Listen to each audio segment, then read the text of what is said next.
With love movie review. Work అయిపోయిన తర్వాత bore కొడుతుందని మూవీకెళ్ళా. వెళ్ళిన తర్వాత చూసిన తర్వాత నా ఒపీనియన్ చెప్పాలి అంటే, నాకు కొద్దిగా రిలాక్స్‌డ్ ఫీలింగ్ వచ్చింది భయ్యా. అక్కడక్కడ కొన్ని డ్రాబ్యాక్స్ ఉన్నా గానీ, కొద్దిగా మంచి feel good love story and కొద్దిగా కామెడీ యాడ్ చేయడం వల్ల మంచి రిలాక్స్‌డ్ ఫీలింగ్ వచ్చింది. ప్లాట్ లైన్ విషయానికొస్తే హీరో, హీరోయిన్‌కి పెళ్లి చూపులు జరుగుతాయి. పెళ్లి చూపులు జరిగినప్పుడు వాళ్ళకి తెలిసిపోయిద్ది. సో, మేమిద్దరం ఒకటే స్కూల్ నుండి వచ్చామని. సో, ఆ స్కూల్లోనే ఇద్దరికీ ఒక్కొక్క లవ్ స్టోరీ ఉంటది. సో, దానితోటి మనకి ఫస్ట్ హాఫ్ అంతా అయిపోయిద్ది. సో, ఈ వన్ సైడ్ లవ్ స్టోరీ హీరోకి, వన్ సైడ్ లవ్ స్టోరీ హీరోయిన్‌కి చెప్పడం వల్ల కొద్దిగా మనకి లాగ్ అయిన ఫీలింగ్ వస్తది. కాకపోతే అలా అలా టైమ్ పాస్ అయిపోయిద్ది. ఇక సెకండ్ హాఫ్ ప్లాట్ లైన్ విషయానికొస్తే, ఫస్ట్ హాఫ్‌లో మిగిలిపోయిన స్కూల్ డేస్‌లో మిగిలిపోయిన వన్ సైడ్ లవ్ స్టోరీస్ ఉంటాయి చూడండి. ఎందుకంటే అవి ఎక్స్‌ప్రెస్ చేయరు ఆ ఏజ్‌లో.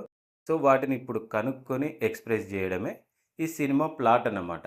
కొద్దిగా ఇక్కడ నాకు ధూళెక్కువైన ఫీలింగ్ వచ్చిందండి. నీకేదో స్కూల్ డేస్‌లో లవ్ స్టోరీ ఉంది. ఉన్న తర్వాత నువ్వప్పుడు ఎక్స్‌ప్రెస్ జేయలేదు. నువ్వు మూవ్ ఆన్ అయినావు. ఆ పర్సన్ గూడా మూవ్ ఆన్ అయ్యారు. వదిలేయొచ్చు గదా! ఏదో ప్లాట్ కోసం రాసుకున్నారు గానీ, అక్కడక్కడ కొద్దిగా కామెడీ యాడ్ జేయడం వల్ల, అనశ్వర రాజన్ క్యూట్ మూమెంట్స్ వల్ల మూవీ మనకు రిలాక్స్‌డ్ ఫీలింగ్ వస్తది. ఇక డైరెక్టర్ మదన్ విషయానికొస్తే సింపుల్‌గా, క్యూట్‌గా, బ్రీజీగా, కూల్‌గా ఉండే ఒక చిన్న పాయింట్ తీసుకొని దాని నుండి మూవీ అలా నడిపించాడు.